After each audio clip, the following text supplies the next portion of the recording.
ಏನು ಗಡಿ ಭಾಗದ ವಿಷಯ ಮರಳು ಸಾಗಾಣಿಕೆ ಬಗ್ಗೆ ನಾನು ಗುರುಮಿಟ್ಕಲ್ MLA ಆದಂಥ ಶರಣಗೌಡರಿಗೆ ಒಂದ್ಸರಿ ಅಲ್ಲ 4 ಸರಿ ಕರೆ ಮಾಡಿದ್ದಾಯಿತು. ಅವ್ರಿಗೆ ಒಂದು ಮೀಟ್ ಆ್ಯಪ್ ಅಂತ ಬರುತ್ತೆ ಅವ್ರಿಗೆ, ಆ ಮೀಟ್ ಆ್ಯಪಲ್ಲಿ ಅವ್ರಿಗೆ ಚಾಟಿಂಗ್ ಮಾಡಿದ್ದಾಯಿತು. ಅವ್ರು ಹೇಳ್ತಾರೆ ಇಲ್ಲ ಅದಕ್ಕೆ ನನಗೆ ಸಂಬಂಧವಿಲ್ಲ ಅಂದರೆ ನಾವು ಏನು ಉಪವಾಸ ಸತ್ಯಾಗ್ರಹ 2 ದಿನ ಕಾಲ ಮಾಡಿ 9 ದಿನ ಉಸಿಗಿನ ಮರಳು ನಿಂತಿತ್ತು. ಎಂದ ತೆಲಂಗಾಣದ MLA ಆತನ ಮನೆಗೆ ಬಂದು ವಿಸಿಟ್ ಕೊಡ್ತಾನೆ ಅವತ್ತನೇ ಮರಳು ಸಾಗಾಣಿಕೆ ಸ್ಟಾರ್ಟ್ ಆಯಿತು. ಅದು ಆಗಿದೆ ನೆಕ್ಸ್ಟ್ ಡೇ ಅವ್ರದ್ದು ಫೋಟೋ ಅವರು ಫೇಸ್ಬುಕ್ ಪೇಜಲ್ಲಿ ವೈರಲ್ ಆಗಿದೆ. ಅದು ನಮ್ಮ ಫೇಸ್ಬುಕ್ ಪೇಜ್ಗಳಲ್ಲಿ ನಾವು ಹಾಕಿದ್ದೇವೆ. ಅದರಲ್ಲಿ ನಾನು ಪ್ರಶ್ನೆ ಮಾಡಿದೆ, ಸರ್ ಎಂದು ತೆಲಂಗಾಣ MLA ನಿಮ್ಮ ಮನೆಗೆ ಬಂದು ಹೋಗಿದ್ದಾನೆ, ಅವತ್ತನೇ ಉಸಿಗಿನ ಮರಳು ಸಾಗಾಣಿಕೆ ಮತ್ತೆ ಓಪನ್ ಆಗಿದೆ, ಯಾಕೆ ಸರ್ ಇದಕ್ಕೆ ನಿಮಗೆ ಏನು ಅಂತ ನಾನು ಕೇಳಿದೆ. ಅದಕ್ಕೆ ನನಗೇನು ಸಂಬಂಧವಿಲ್ಲ, ನಾನು ಅಧಿಕಾರಿಗಳ ಜೊತೆ ಮಾತಾಡ್ತೀನಿ ಅಂತಂದ್ರು. ಆಯ್ತು ಸರ್ ಅಂತ ಹೇಳ್ಬಿಟ್ಟು ನಾನು ಮತ್ತೆ ಫೋನ್ ಕಟ್ ಮಾಡಿ ಮತ್ತೆ ಅವರೇನೇ ಫೋನ್ ಮಾಡಿದ್ರು. ಇಲ್ಲ ಮೇಡಮ್ ನಾನು ಹೇಳಿದ್ದೀನಿ ಅಂತಂದ್ರು. ಆದ್ರೆ ಇಲ್ಲಿವರೆಗೆ ಕ್ರಮಗಳನ್ನು ತೆಗೆದುಕೊಂಡಿಲ್ಲ. ನಾನು ಅನ್ಕೊಂಡೆ ಅವತ್ತೇ ನಾನು ಅವ್ರು ಹೇಳಿದ್ದು ಏನು MLA ಅವರು ಯಾರದ್ದು ಮದುವೆ ಇತ್ತು, ಮದುವೆ ಬಂದಿದ್ರು, ಹಾಗಾಗಿ ಅವ್ರನ್ನ ಮನೆಗೆ ಇನ್ವೈಟ್ ಮಾಡಿದ್ದೇವೆ ಅಷ್ಟೇ. ಅದಕ್ಕೆ ನನಗೆ ಸಂಬಂಧ ಇಲ್ಲ, ಏನೇನು ಕ್ರಮಗಳನ್ನು ತೆಗೆದುಕೊಳ್ತಿದ್ರು ತೆಗೆದುಕೊಳ್ಳಿ ಅಂತ ಹೇಳಿದ್ದಾರೆ.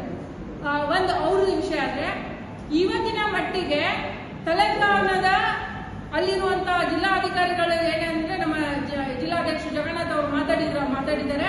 ಅದು ಬೇಕಂದ್ರೆ ನಿಮ್ಗೆ ರೆಕಾರ್ಡಿಂಗ್ ಕಳಿಸ್ಕೊಡ್ತೀನಿ.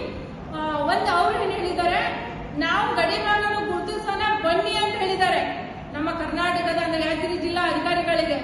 ಯಾದಗಿರಿ ಜಿಲ್ಲಾ ಅಧಿಕಾರಿ DC ಅವರು ತಹಶೀಲ್ದಾರು ಯಾರು ಇನ್ನೂವರೆಗೆ ಅಲ್ಲಿ ಹೋಗ್ತಾ ಇಲ್ಲ, ಅವ್ರ ಕ್ರಮಗಳನ್ನು ಕೈಗೊಳ್ತಾ ಇಲ್ಲ. ಪ್ರತಿದಿನ ಬೆಳಗ್ಗೆ 5 ಗಂಟೆಯಿಂದ ಸಾಯಂಕಾಲ 4 ಗಂಟೆವರೆಗೂ ಉಸುಕಿನ ಮಾರಾಟ ಹೋಗ್ತಾ ಇದೆ. ಅದು ನಮ್ಮ ಸೊತ್ತು, ನಮ್ಮ ಗಡಿಭಾಗದ ಸೊತ್ತನ್ನು ನಾವು ಕಳ್ಕೊಂಡು ಮುಂದೆ ನಾವೇನು ಪರದಾಡಬೇಕು ಅನ್ನೋ ಒಂದು ವಿಷಯ ಬರ್ತಾ ಇದೆ. ಇವತ್ತಿನ ಮಟ್ಟಿಗೆ ಇದು ಉಸಿಗಿನ ಏನು ನಮ್ಮ ಬಾರ್ಡರ್ ಇವತ್ತಿನ 15 ವರ್ಷದಿಂದ ಇದು ಹೋರಾಟ ನಡೀತಾ ಇದೆ. ಆದ್ರೆ ಈ ಹೋರಾಟ ಇಲ್ಲಿವರೆಗೆ ಹೇಗಾಗಿತ್ತೋ ಗೊತ್ತಿಲ್ಲ. ನಮ್ಮ ಕರ್ನಾಟಕ ರಾಷ್ಟ್ರ ಸಮಿತಿ ಪಕ್ಷದ ಇದು ಹೆಚ್ಚಿನ ಸಂಖ್ಯೆಯಲ್ಲಿ ಕಾರ್ಯಕ್ರಮ ಆಗುತ್ತೆ. ಈ ನಾಳೆ ಏನು 13ನೇ ತಾರೀಕಿಗೆ ಮಾಡುವಂತ ಸತ್ಯಾಗ್ರಹದ ಹೋರಾಟಕ್ಕೆ ನ್ಯಾಯ ಸಿಕ್ಕರೆ ಒಳ್ಳೆಯದು. ನ್ಯಾಯ ಸಿಗಲಿಲ್ಲ ಅಂದ್ರೆ ಇದಕ್ಕೆ ಸಬ್ಮಿಟ್ ಮಾಡೋದು ನಮ್ಮ ಕೋರ್ಟಲ್ಲಿ. ಇದಕ್ಕೆ ದುರ್ಲಾಳಿತ ಯಾರೋ ಅಧಿಕಾರಿಗಳಷ್ಟೇ ಬರಲ್ಲ, MLA ಪಾಲ್ಗೊಂಡಿದ್ದಾನೆ ಅಂತೇಳಿ ನಾನು ಸಾಕ್ಷಿ ಕೊಡ್ತೀನಿ. ಯಾಕಂದ್ರೆ ಸಾಕ್ಷಿ ಇಷ್ಟೇ ಸಿಂಪಲ್. ನಾವು 22, 23 ಹೋರಾಟ ಮಾಡಿದ್ದೆ. ನೆಕ್ಸ್ಟ್ ಡೇ 24ರಿಂದ, ಯಾಕಂದ್ರೆ ಈಗಿನ ಕಾಲಮಾನದಲ್ಲಿ ಏನು ಎಲ್ಲ ವಿಡಿಯೋ CC ಕ್ಯಾಮ್ರಾಗಳೆಲ್ಲ ಕಡೆಯಿದೆ. ಮರಳು ಸಾಗಾಣಿಕೆ ಯಾವತ್ತಿನಿಂದ ಯಾವತ್ತು ಬಂದಾಯ್ತು ಏನಾಗಿರ್ತಾರೆ. ಅದೇ ಏನು MLA ಮನೆಗೆ ತೆಲಂಗಾಣ MLA ಬಂದು ಹೋದಿಲ್ಲ, ಅದನ್ನ ಸಾಕ್ಷಿ ಆಧಾರ ಸಮೇತ ಸಬ್ಮಿಟ್ ಮಾಡಿ ಕೋರ್ಟಲ್ಲಿ ಇರುವುದೇ ಕೆಲಸ ಮಾಡ್ತೀನಿ. ಇದು ಇವತ್ತಿನ ನಾನು ಇವತ್ತಿಗೆ 4 ವರ್ಷ ಆಯ್ತು ಉಸ್ತುವಾರಿಯಾಗಿ. ಆದ್ರೆ ನಾನು ನನ್ನ ಗಮನಕ್ಕೆ ಬಂದಿರೋ ತಕ್ಷಣನೇ ನಾನು ಇಮಿಡಿಯೇಟ್ಲಿ ಆದ್ರೆ ಇದು ಏನು ಮರಳು ಸಾಗಾಣಿಕೆ ಇದು ಈ ವರ್ಷ ನನ್ನ ಗಮನಕ್ಕೆ ಬಂದಿರೋದು.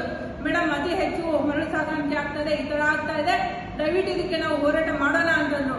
ಅದನ್ನ ನಾನು ಸಡನ್ಲಿ ತೀರ್ಮಾನ ತಗೊಳಕ್ಕಾಗಲ್ಲ. ನಮ್ಮ ಕರ್ನಾಟಕ ರಾಷ್ಟ್ರ ಸಮಿತಿ ಪಕ್ಷದ ಸಿದ್ಧಾಂತ ಏನಿದೆ ಆ ಸಿದ್ಧಾಂತದ ಒಲುವಿನಲ್ಲಿ ನಾನು ಕೆಲಸ ಮಾಡಬೇಕಾಗಿದೆ. ಇದನ್ನ ನಮ್ಮ ರಾಜ್ಯ ಸಮಿತಿಗೆ ಕಳಿಸಿ ಅದರಿಂದ ಆದೇಶ ಪ್ರಕಾರ ನಾನು ಈ ಹೋರಾಟಗಳನ್ನು ಹಾಕೊಂಡಿದ್ದೀನಿ. ಈ ಹೋರಾಟಕ್ಕೆ ನಮ್ಮ ಏನು ಕರ್ನಾಟಕ ರಾಷ್ಟ್ರ ಸಮಿತಿ ಪಕ್ಷದ ಗೌರವ ಅಧ್ಯಕ್ಷರಾದಂತಹ ರವಿಕೃಷ್ಣ ರೆಡ್ಡಿ ಅವರು ಈ ಸದ್ಯಕ್ಕೆ ಬರಲ್ಲ. ಇದೇನಾದ್ರು ಮುಂದುವರೆದ್ರೆ ಮಾತ್ರ ಅವ್ರು ಬರ್ತಾರೆ. ಈಗ ಹೆಚ್ಚಿನ ಸಂಖ್ಯೆಯಲ್ಲಿ 13ನೇ ತಾರೀಕು ನಡೀತಕ್ಕಂಥ ಹೋರಾಟಕ್ಕೆ ಜಿಲ್ಲೆಯ ಮತ್ತು ನಾಡ ಪ್ರೇಮಿಗಳು, ಜಿಲ್ಲೆಯ ಹಲವಾರು ಸಂಘ ಸಂಸ್ಥೆಗಳು, ದಲಿತ ಪರ ಸಂಘಟನೆಗಳು, ಕನ್ನಡ ಪರ ಸಂಘಟನೆಗಳು, ರೈತ ಪರ ಸಂಘಟನೆಗಳು ಮತ್ತು ನಾಗರಿಕರು ಮತ್ತು ನಾಡ ಪ್ರೇಮಿಗಳು ಎಲ್ಲರೂ ಸೇರಿ ಒಂದು ಹೋರಾಟ ಮಾಡಿದಾಗ ಮಾತ್ರ ನಮ್ಮ ಸಂಪತ್ತು ನಮ್ಮ ಉಳಿತದ.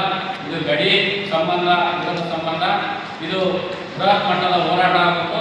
ಮುಂದಿನ ದಿನಮಾನಗಳಲ್ಲಿ DC ಅವರು ಒಳ್ಳೆ ನಿರ್ಣಯ ತಗೊಳ್ಳಿಲ್ಲ ಅಂದ್ರೆ ನೇರ ಹೊಣೆಗಾರರು ಜಿಲ್ಲಾಧಿಕಾರಿಗಳೇ ಆಗಿರ್ತಾರ.